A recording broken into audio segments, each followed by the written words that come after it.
Broader run politics. Don't forget to subscribe, like, etc. Notify. Support this project. Reduce my wife and mother's overwhelming influence in the subscriber base. Watch the Trump press conference today, Thursday, August 15th, 2024. The intended air date is Sunday, the 17th, 18th of August. Press conference. I watched it. I heard it in pieces. I heard part of the Q&A as I was in the grocery store on my phone monitoring CNN. I watched the remarks about groceries and prices. It showed a very vague, unconnected man. He listed a series of price increases without dates of when they increased from. He had dates on some things. He said that the mortgage rates had gone from 2% in his administration to 10% now. I don't know anybody now that's paying 10% mortgage. I know people are having trouble qualifying for mortgages because the interest rates have risen. But again, he doesn't seem to understand what it's like to pay a mortgage because he just makes up numbers.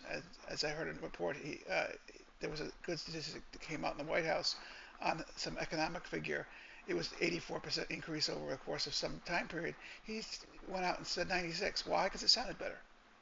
Truth and numbers don't mean anything to the man. But price of groceries is up $146. From when? Past year? 3 years? 4 years ago? When was it? More interesting is when the inflation began. The inflation numbers spiked badly under Biden, but the supply chain issues built up in 2020 even before the election, and a lot of the price pressures were unable to be fulfilled at all. The money built up in the economy due to the COVID tax refunds or COVID stimulus checks. Those came under Trump. Everybody in the Democratic Party thought they were necessary. With 2020 hindsight, clearly the March 2021 handout of taxpayer funds was not necessary and poured gasoline on the fire of inflation. On that one, you can give Biden and Harris, who apparently made a lot of tie-breaking votes as vice president since the Senate was split 50-50. You can blame them for that fuel on the inflation fire. But the inflation is not something that happens from one budget act. The reason that inflation did not spike that much under the Trump administration was because there wasn't anything to buy. There was a severe supply chain issues, and if you can't buy it, the price is either infinite or non-existent.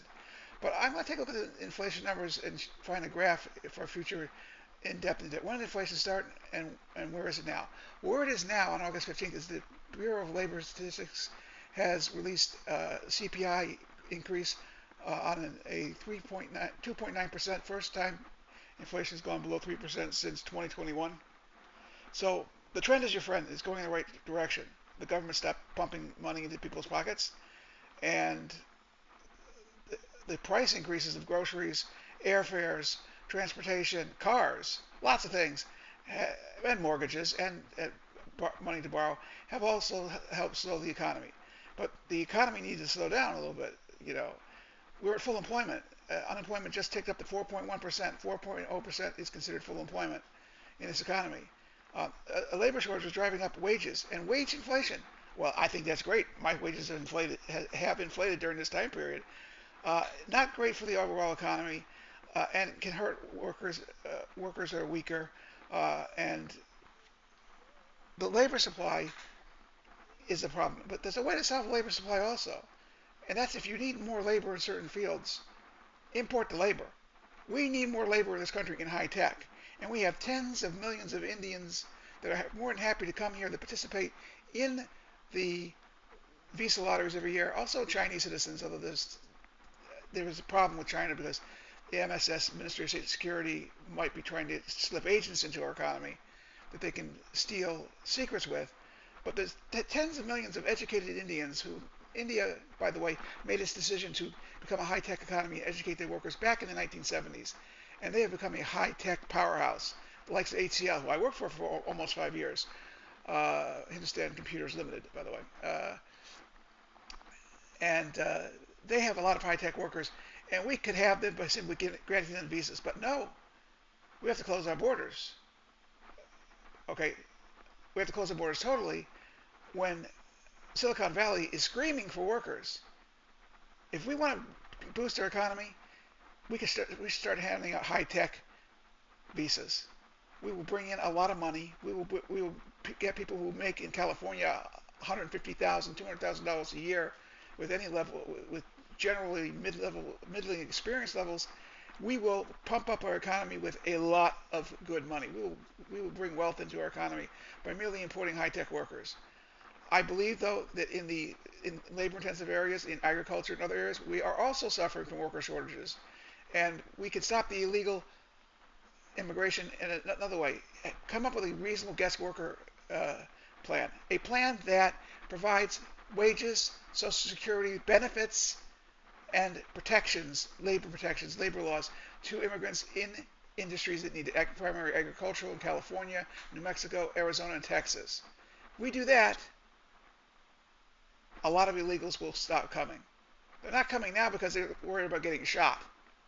There's a lot of rumors out there that illegals crossing the border on foot are being mowed down by farmers, etc. I don't think that's necessarily true, but it's like, the rumor can scare you away. And the fact that the countries that are encouraging directly or indirectly their people to migrate to the United States understand that under a Trump administration that there will be long-term measures, whether they're bad for the economy or not, that lower immigration, and these governments would rather be able to move some workers out of their economy into the United States with legal and illegal immigration, which they believe and is the case is easier under a Democratic administration than a Republican administration.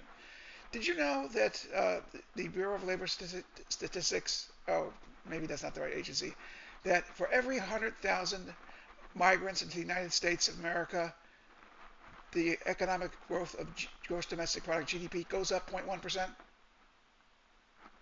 Why? Because they buy cars, furniture, they rent places to live, do all kinds of things that pump up the economy, and it's good for the economy up to a certain point. It was just really interesting to watch Trump looking at groceries, which he has never, possibly in his life, had to buy for himself. He reads out of a book because he doesn't know what the price of butter is, because his butter comes melted into his gravy or however the hell he eats it at Mar-a-Lago or wherever he is. He doesn't know what the price. He doesn't buy a gallon of milk. His milk is made into a milkshake at McDonald's, I suppose. I'm picking on him. That's not nice. He has impulse control issues. What can I tell you? Bottom line is, this press conference showed his cluelessness. It also showed that he's completely unable to resist calling Kamala Harris names. I almost said Kamala Harris names. She has a law degree. She graduated college. She seemed pretty smart in some Senate hearings I just saw, where she was questioning witnesses. Oh boy, if that debate format lets her question Donald Trump, yes or no, Mr. Trump, did you or did you not rape that woman? Wow, that could be some interesting television. I see at this point the American electorate is still electrified by reproductive freedom and getting the government out of the bedroom. And I have to say I like the Tim Walz rejoinder on this issue. Mind your own damn business, government. Mind your own damn business, Republicans. Don't tell me or my kids what they can do with their women's bodies. On that note, I will encourage you to subscribe or not unsubscribe. Sunday, August 18th is the air date, recorded on the 15th of August, Thursday, at approximately 9:20 p.m. Central Time.